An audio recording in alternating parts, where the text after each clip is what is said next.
Hello，大家好，我係傑仔。嗱，今日同大家嚟睇呢個衛景軒最靚嘅之巔啊，我叫做嘅一個特色嘅一個頂樓連天台嘅特色單位，好靚嘅景觀啊，有埋濕地全景嘅，一齊嚟參觀下。嗱，入到嚟單位嗱，我先睇咗啲基本位置先。廚房咁啊，業主已經將所有嘅廚櫃套裝全部重新再做過，咁啊好靚嘅。咁呢個單位我覺得最中意，因為佢成個單位嘅景觀咧。都係望到好多濕地公園呢啲 area 嘅，係啦。咁啊後海灣嘅景觀，咁啊都望晒嘅。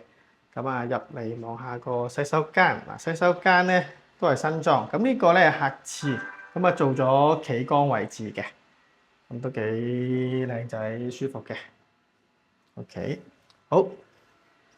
門口位置呢邊，咁我哋咧就睇到個客廳啦。呢個客廳咧最優勝嘅位置係咩咧？喺我哋前面身處咧望到嗱，呢邊係朝向北方向嘅，咁咧就會望到成個後海灣。而家你睇到我哋深圳成個深圳 CBD 俾我哋呢個單位一覽無遺望晒，咁會見到深圳灣口岸嗰個深圳灣大橋嘅一個景觀。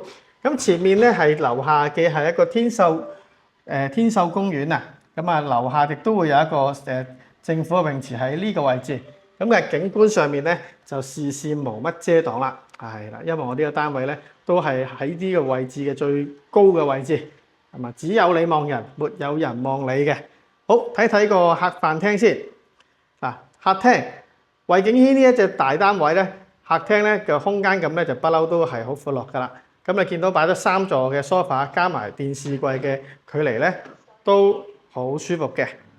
3個房間，咁首先望一望個細房，咁細房呢一度，咁啊一個客房設計，咁啊冷氣機嗰啲都換晒㗎啦，咁啊新簇簇，好靚嘅。咁啊細房會相對細啲，但係你話放一張3尺床度係完全冇乜問題嘅。咁去到望我哋嘅呢個中房啦，我哋叫做中房，咁佢就做咗一個衣帽間嘅感覺嘅業主就好。嗱呢個房間咧，我覺得都有一個賣點就係，其實呢個單位亦都係全個賣點嘅，全部都會望到我哋濕地呢個 area 同埋後海灣嘅景觀，哇好正！咁啊如無意外，最靚嘅係咩咧？就係我哋嘅呢一個主人房嚟，一齊入去做個參觀啦。咁啊簡潔嘅一個設計，咁冇乜花巧嘅，業主一個好簡單嘅一個感覺設計。咁啊，但係就勝在咩咧？運用晒單位嘅好高嘅一個採光啊！咁啊，呢個景觀亦都係視線一覽無遺嘅。咁呢一間房咧，就會係一個套房設計，咁會有埋個即係套廁喺呢一邊。咁啊，套廁咧，佢就做咗浴缸嘅，係啦，做咗浴缸。咁啊，擺位上都好靚啊，但係就〜即係簡潔就是美啊！正正符合咗呢一句説話啦。唔多立雜嘢，可以用嘅空間就用得好盡啦。就睇多次個客廳。嗱，我哋換一換個角度去望下我身後面呢一個客廳位，係啦，咁啊好正嘅。咁我覺得喺呢一個感官上睇個景啊，真係好舒服。亦都係望到好大量嘅海景。咁喺天水圍咧，其實如果你話想揾一個單位望海，其實都真係好難啊。因為大部分向北望海啦，但係好多如果係私人屋苑咧，其實就因為例如就算新啲 YOHO-S 又好啊，Wetland 嗰啲咧，其實唔係話個個單位都會望到呢啲咁樣嘅我哋叫全海景嘅。所以呢個景觀係一個保值。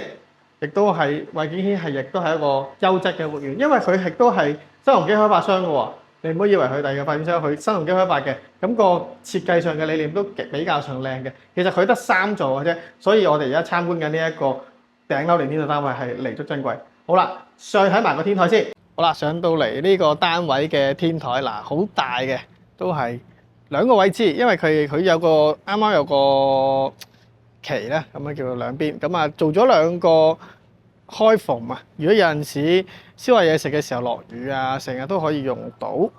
咁啊自己做翻新過㗎啦個天台，咁啊基本執過下啲位置嘅。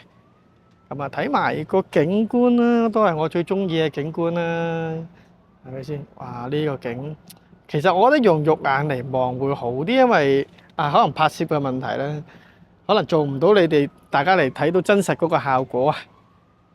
呢一個 view 係一個好靚嘅，嚟到現場望，我可以咁講咯，係比我而家拍片俾你哋大家睇嘅為之而震撼啲嘅。